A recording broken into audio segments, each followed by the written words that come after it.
I'm Rob. You already know all this. But I really do think that Windows can be something that can be automated as well as we can do on Linux. So that's why I wanted to share this with you. All right. So I did bring chocolate this year. It is in my bag, so see me after if that's all you're here for.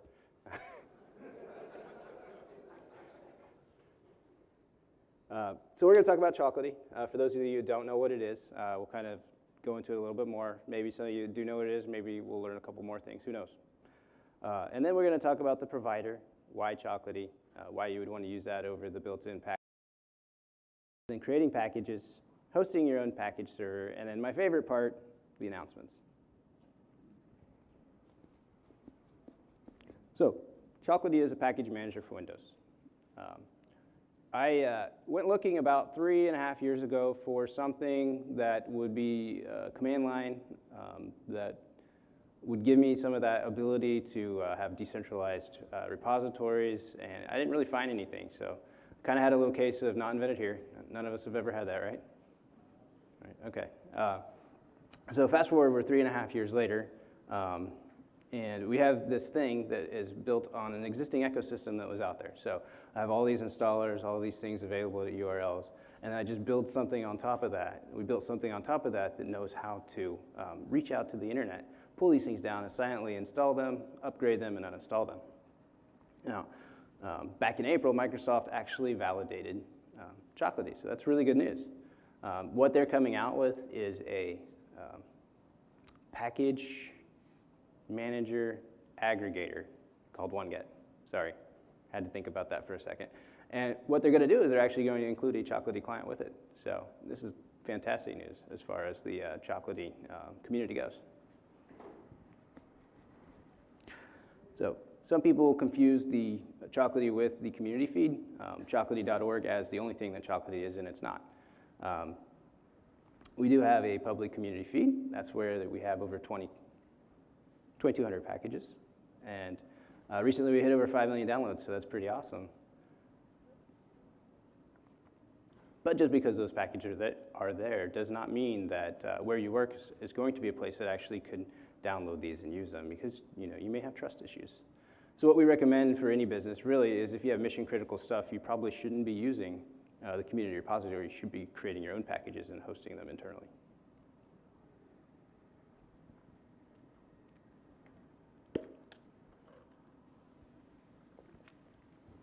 So Rich Siegel came up with the Chocolatey provider. I don't remember how long ago, but that is out there. It's gotten a lot of improvements. One of the things that it still doesn't do is install Chocolatey and do much configuration with Chocolatey. But what we're going to do is we're going to come back and put some improvements into that so that it can. So this should look pretty familiar for anybody that, y'all use Puppet, right? Anybody not use Puppet yet? It's just here checking it out? Right on, right on. This is basically the anatomy of a package provider. This is the anatomy of what Chocolatey has for options. So we do have install options. We are upgradable, uninstallable, all that fun stuff. But the most important thing is, over time, we're going to start seeing the holdable is going to come in so that you can actually install a package and pin it. And uninstall options are going to come in really fast. And then a little bit later, we're going to add in virtual packages. And virtual packages will pretty much make it what I would consider the true package manager.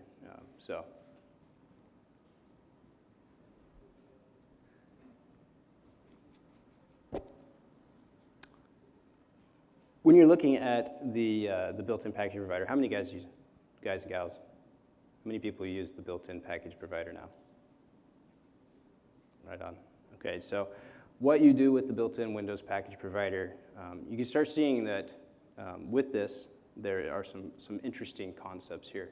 You're starting to notice that because when I use that, the package name is actually tied to the way it is in add remove programs. In the case of get, that means it's going to have the version number in it. And so you can already see when you want to upgrade this, you're going to have to change two things. So you're looking at manifest maintenance, where Chocolatey looks a lot more like your other platforms, your other package managers. And if you take the provider out and you move it off to the package default for Windows, That looks, I mean, it's very much platform agnostic at that point. And it's nice because we want to start to achieve a better level of platform agnostic when we're looking at our manifest. And so like I said, it is more synonymous with other package managers. We don't have the edge case like Unicode symbols where it's not what's actually in the registry. You actually have to take and do Puppet resource package to figure out what it has done with that Unicode symbol to use that instead in your manifest. And so here's an example of actually setting the package resource default to Chocolatey. How many times can I say Chocolatey in this talk? Right, okay. Oh, demo. That's not what I was looking to do. Okay, so can you guys see this okay? This is good. Make it a little bigger here. So I have a package, I want a particular version installed, and then I have a couple other packages, I just care that they're installed. So I'm going to kick that off, and also turned off internet. So I'm not going to try to install anything with that because I don't trust that this conference Wi-Fi is going to keep me going. So let's try to run that guy. Oh, before I start, we have a box, and it has a couple of things installed. If we take a look over here,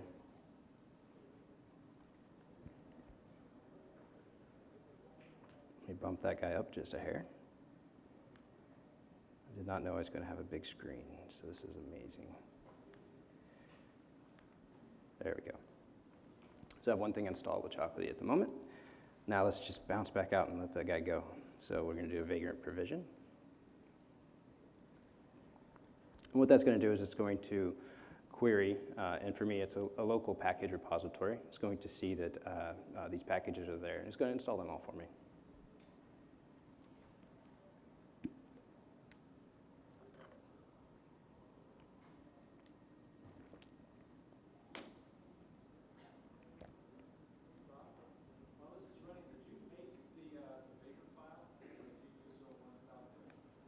Show you the vagrant file? No, I'm asking if you made your own. I've been looking for some good ones. Oh, yeah, I have a couple out. This particular demo is going to be available. You'll have to provide your own box, but you can see this is pretty much everything you're going to need with Vagrant. Right now, this is still on Vagrant 1.54, but 1.6 and above has a built-in Windows provider. I just haven't made the opportunity to jump. Sometimes it's bad form to do that before a conference. Things don't always result the way you want them to.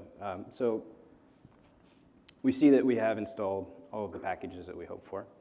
And if we jump back over to that box, and we do a list here, got a couple of things installed. One of them actually is a package that would show up in the registry. And that came in as well, but let's see, I don't think I have that installed. This is going to be slightly hard for you guys to see.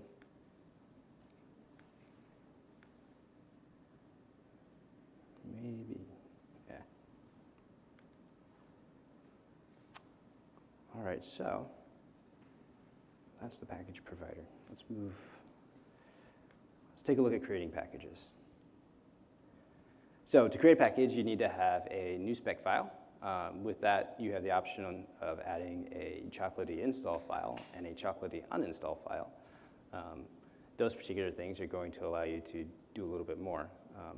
You can also add in like binaries, configuration, and other stuff. You can do that in lieu of the Chocolatey install file as well. And what Chocolatey does is when it finds executables inside of the package and you have not opted for those to be ignored, it will actually put those on the path. So it'll create a shim, it'll point over to it and actually allow it to run. And we have a getting started reference here.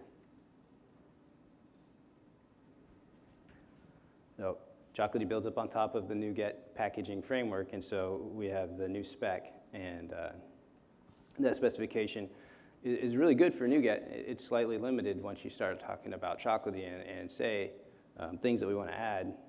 I want to be able to say, you know, this is only for 64-bit, or this is for, you know, x86. doesn't work on Windows 2003, so I would specify the servers that it works on. And so when you get ready to install, it would actually stop you then versus pulling it down, and then the package instructions having to have all of the knowledge about, I don't install on this particular server. And then you're like, well, I guess I'm not getting that package.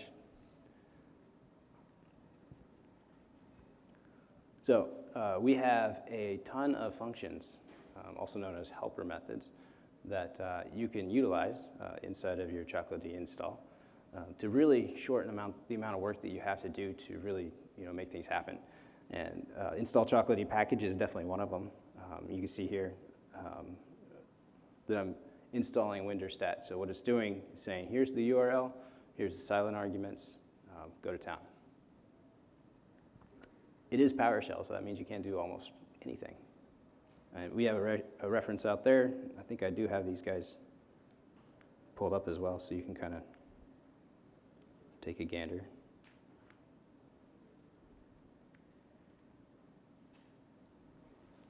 But yeah, little leaders off to more documentation for each of them. So we got a few helpers that you just need that and nothing else in the file, and then we got some that just really draw it out. And then just a lot of information there. The create packages is up as well.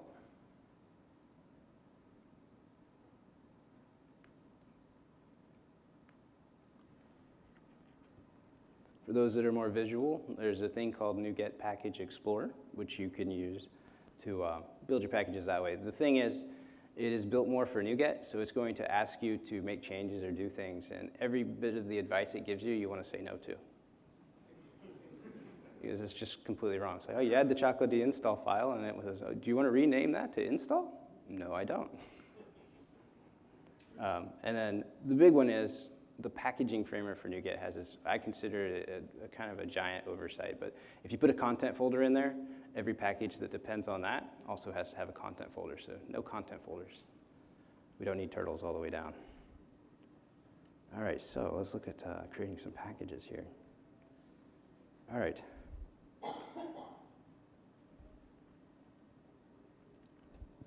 So I have nothing in this directory. Can you guys see this okay? A little bit bigger. If I can learn to type, and hey, there we're good. Okay. So Chocolatey has a new command. And I'm going to say I want to add a new package. Let's call it my package. Okay, so it generated out some files for me.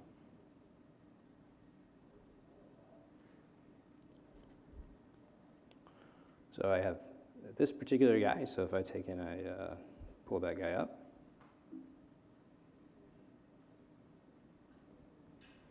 all right, so this is that new spec. So it generated it out for me. It did a couple of replacements for me. It's asking me to put some more information in.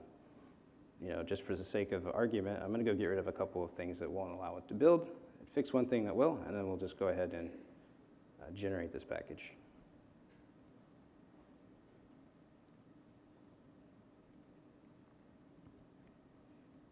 So we're creating our version 1. We also need to go take a look at that Chocolatey install file so we can see what we need to change about it. Tons of stuff to delete here. Just keep going.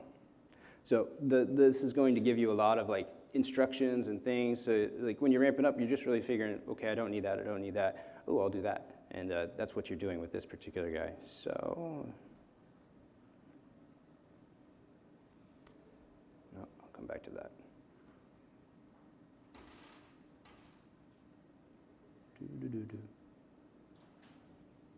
Deleting is fun. Delete, delete. Yeah, sorry.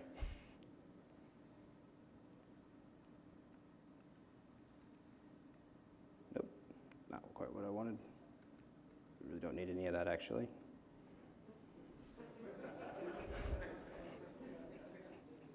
So we're just going to write host. A lot of people use PowerShell out here. Right on.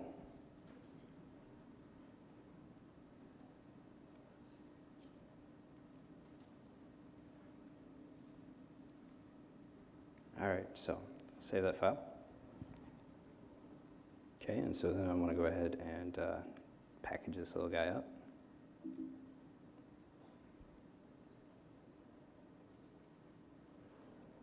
All right, so I created a package. And just to show you that there is a package there.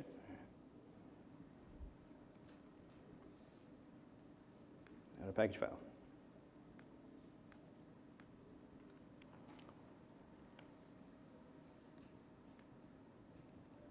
Now that I've created a package, I need somewhere to put it. And this package may not be community feed production ready, so I probably want to put it somewhere internal, or maybe I have a reason to keep it on a custom server where I can actually test it first before I want to go put it up somewhere. And so this is where we're going to look at hosting our own package server. So it's pretty easy nowadays to set up your own package feed. Mostly you see more developers do it, especially in the .NET side. When you step out of that, most people don't know that you have these other options available. And there's a thing out there that will create a simple NuGet server for you that's an OData feed so that you can have a Chocolatey package server. All right, so go back over here to our provisioning script. I'm going to kick this off, and then I'm going to come back and look at this while it's running. So let's do our provision again. All right. So I have a couple of details at the top, right? And then I want to install this package called Chocolatey Server. Then I'm going to install IIS and then turn on ASP.NET.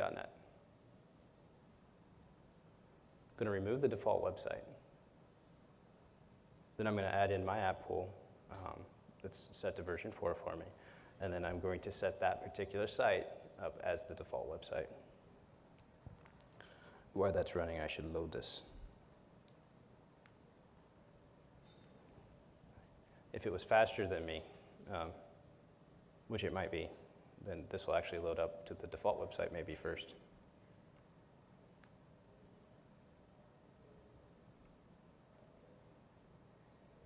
Whoops.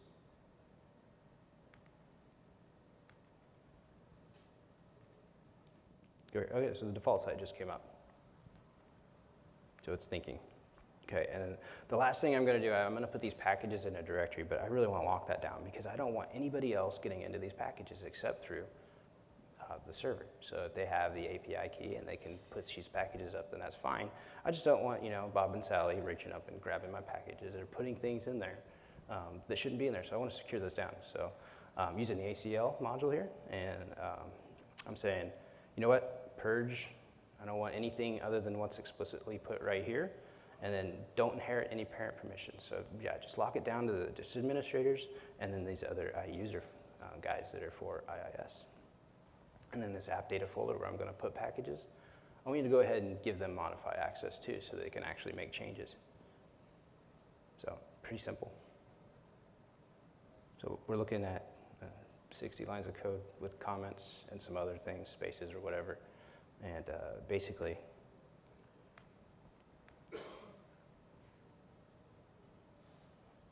I've installed a package and I've set up a host. So let's reload that. Let's see what we got. So I'm now running a simple Chocolatey package repository. And if this looks like smoke and mirrors a bit, it's because I'm on the Vagrant box. I'm port forwarding 80 to 880, and that's how I can get to it here. I also have a lot of packages in there right now. None. So let's go ahead and push a package up there. So we jump back over here to our package.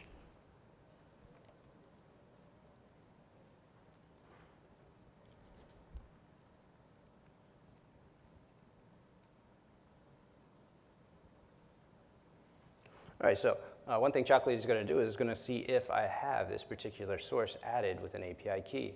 Because I don't, it's going to actually come back and say, hey, you need to pass an API key. And because I'm an administrator, and because I've set this up, I know what that key is. So I'm going to go ahead and pass it. PuppetConf rocks. Right, and so that's going to take that package, it's going to push it over to that server. Now, I want to actually see what's over there. So I'm going to list all the stuff up on that server. This trips up a lot of people because that's not the actual URL to query. So a lot of people will do that, and then they're like, okay, so what was that URL? You'll notice when you push packages, it's just the local host. When you actually want to query packages, you need the /chocolatey, and that's what this is right here.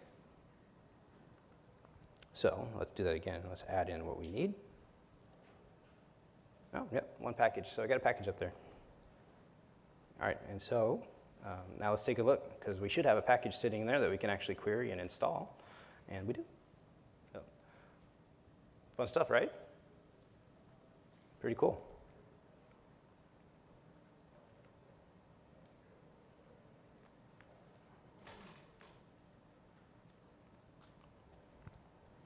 My favorite part, and we have plenty of time. Announcements.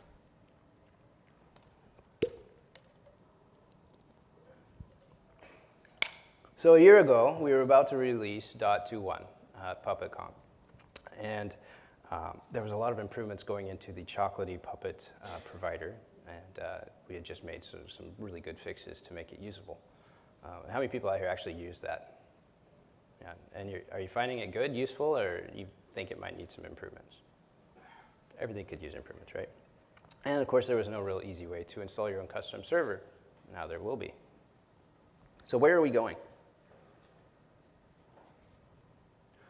Chocolatey.org got some security improvements over the year, but some of the bigger security improvements like package moderation and package signing, stuff like that, that's what's the real big thing, right? That's the thing that's going to come. We wanted to get a rewrite done first of Chocolatey itself so that it could be smaller, faster, better. But with that, we want to be able to, up on the server, people say, this package is bad. And if enough people say this is bad or this is outdated, it shows on the site. And then eventually, when you actually query what packages are available, it'll tell you right there, like, hey, this package might not work.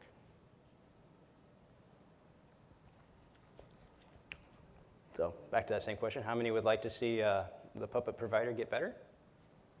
How many people would really love to see it become a Puppet Lab supported module? Right on.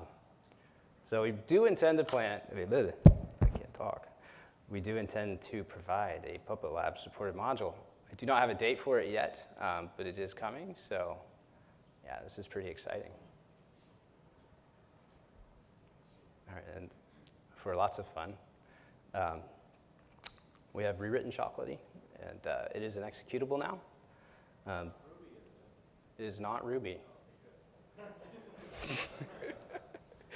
The first public viewing is here today. In fact, if you saw the head fake, you've already seen some of it. Stability and performance improvements are definitely in there. But probably the biggest thing that most people are going to love is that there's a help menu, and it actually works.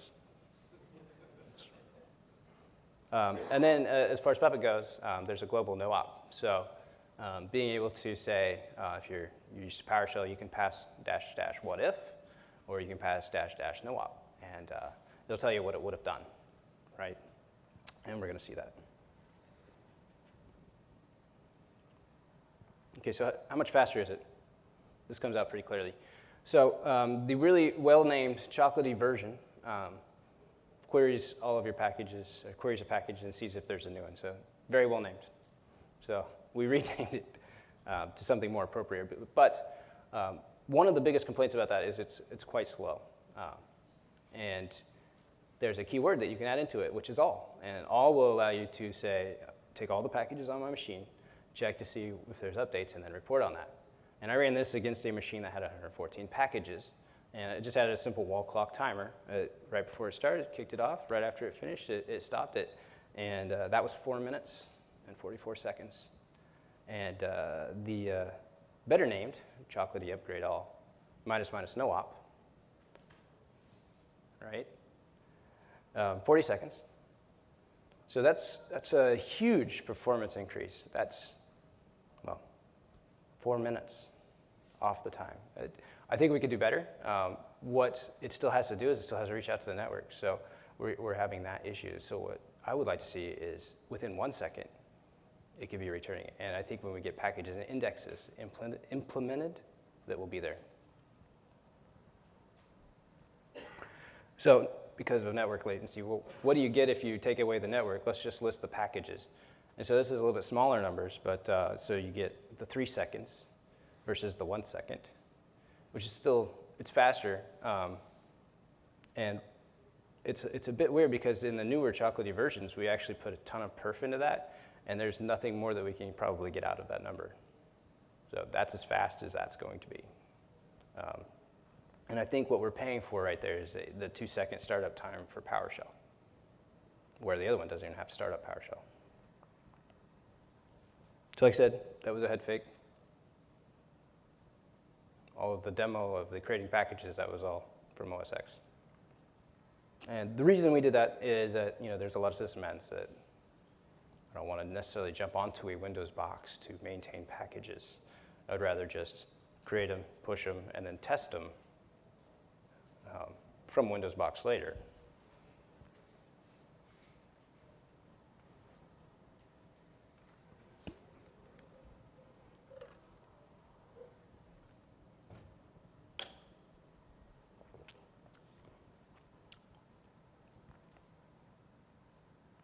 Okay.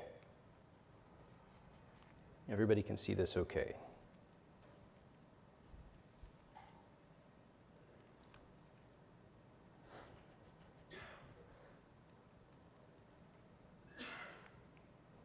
Is there a way to change the view here? Make it large. Notice something different? One file.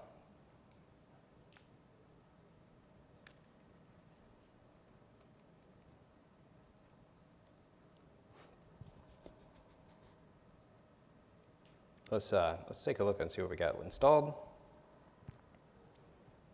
So a little bit different here. Now, if I wanted to get it a little bit more like the way I'd expect it for a machine to parse it, I'm going to limit the output. Right, so it's just going to give me that information that's necessary back. I did say that the help system was a little bit better, so let's actually look at that. Because I have more screen, let's take advantage of that too.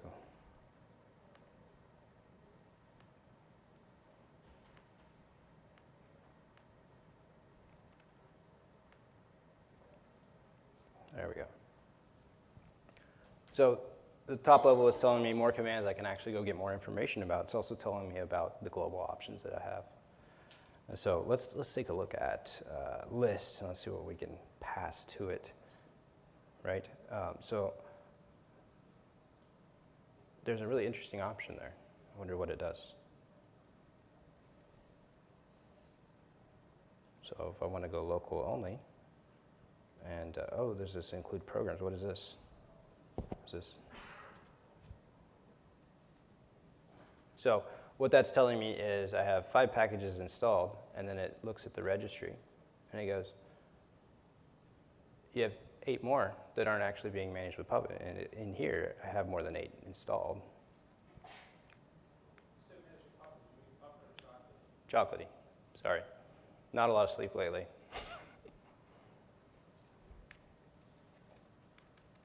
It's actually written there for me. I just can't read. So let's say I want to install something, because that's pretty much what we use Chocolatey for, right? It's a package manager. Let's install Winderstat.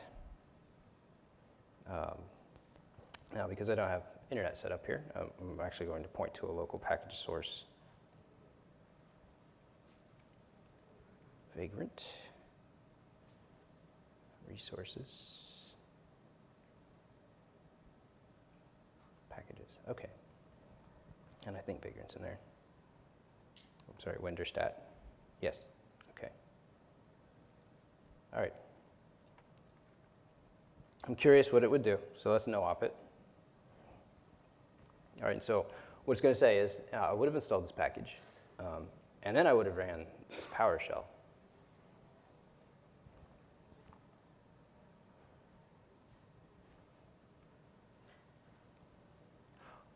I didn't actually look at the help menu yet, so let's do that real quick.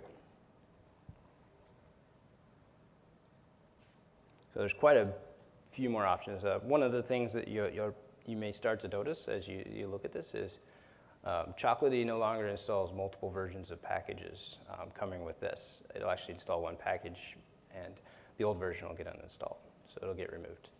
And if you still need that functionality, it's there. What you're going to pass is the side-by-side. I believe in one option being able to be specified like 17 different ways, so any of those will work. So if you can't actually remember what it is, just guess. You probably get it right.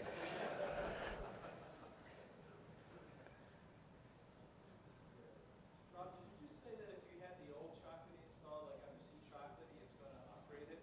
Does it move all the old stuff out of lib into program data? It's going to go to program data. It doesn't right now. It actually throws a warning at you if you just move it yourself. But the next version will move it, and then that may be this. It may be this. This may be actually fully ready by then.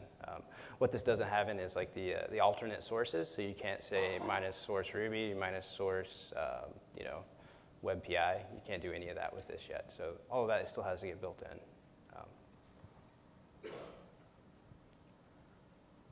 Another thing, if you really need to get some output, the D is going to add a lot of information to you.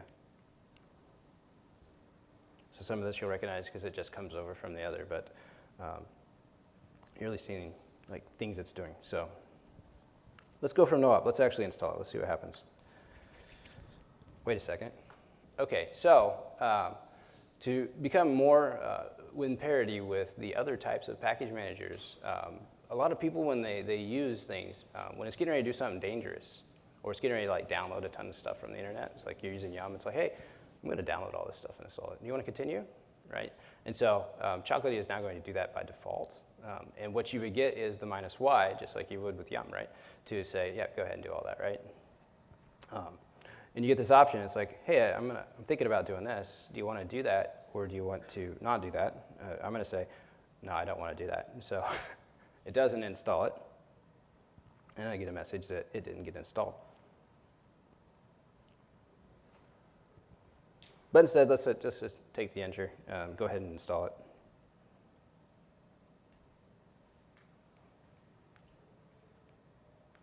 All right, and so it showed up down here. Now, how many people have used Winterstat? If we head out to the package folder, I just want to show you real quick.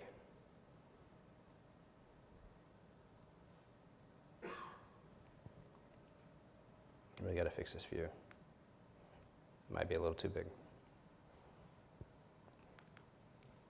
So one thing you'll notice in here is there is no uninstall. And wow, I just got to keep fixing that view. There's just an install. Now, we're going to make Chocolatey much, much smarter about the installer types. And if it knows how to install a particular package, then it probably can figure out how to uninstall silently a particular package. So before, didn't you have to write an uninstall package? So, like, didn't you have to write the uninstall function separate? So the question is, before did you have to write the uninstall function separate? And the answer is yes. So if you were doing it in custom, like installing, you would have to go ahead and also write the uninstall. Right on. All right. So let's go ahead and uninstall this guy. Oh, this folder is no longer available. Thank you for telling me. That's great. Uninstall works there. So one of the things that you notice is it said it ran the auto uninstaller, which means that it actually removed it. So it's off of the machine. And I didn't have to write anything additional. As a package maintainer, all I have to do is provide a Chocolatey install, and it can figure out how to uninstall it for me. This is great, right?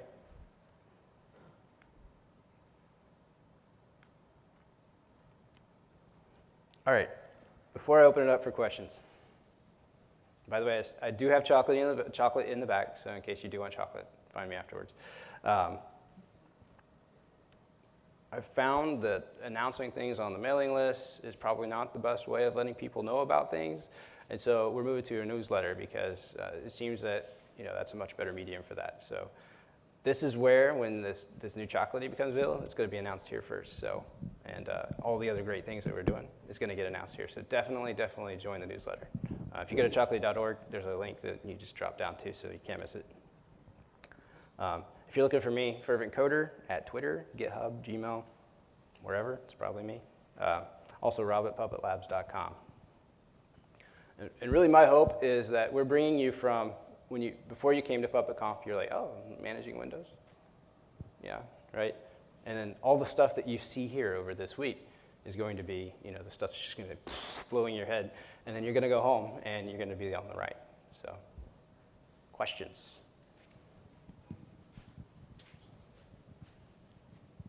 Hey, Rob. So what's the difference between on the Chocolatey server versus the NuGet server?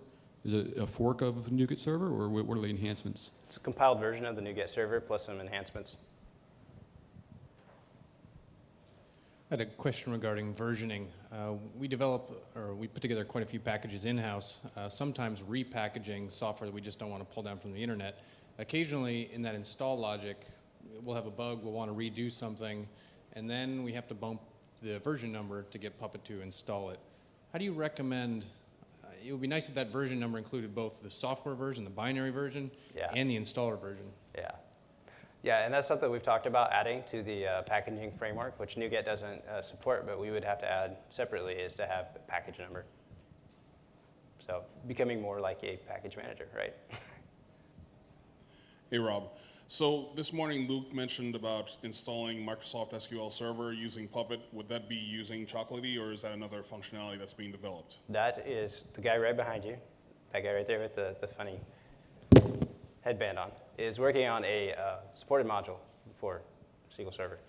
So going to make the SQL Server as rock solid as, like, what? MySQL and Postgres. Well, the Puppet module, so not Not necessarily the server. In regards to parity to what the others offer in features, The not module. quality of the server itself. Big difference there. I like SQL Server. Do you have the Chocolatey server running on non-Windows platforms as well, or is it only It doesn't, so that was a good question. The Chocolatey server, that one is IIS only, so that's going to be on Windows. There are other OData feeds that are like pure Java, so you could definitely create one. So in case, in the future you want to get that instead, and that way you just put it on Apache. Back, Is it just like an XML feed was the question. It provides an OData, so it looks.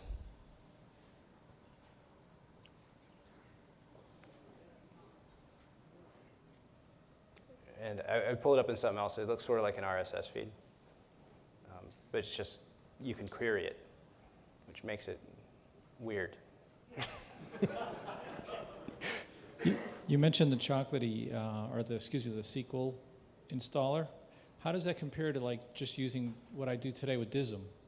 Why would I switch to the package version? So this particular thing that we're talking about is the SQL module. That particular thing actually doesn't just do the install, but it actually allows you to manage it as well. All right, I got time for one more, so I'm going to run to the back of the room since we didn't get them.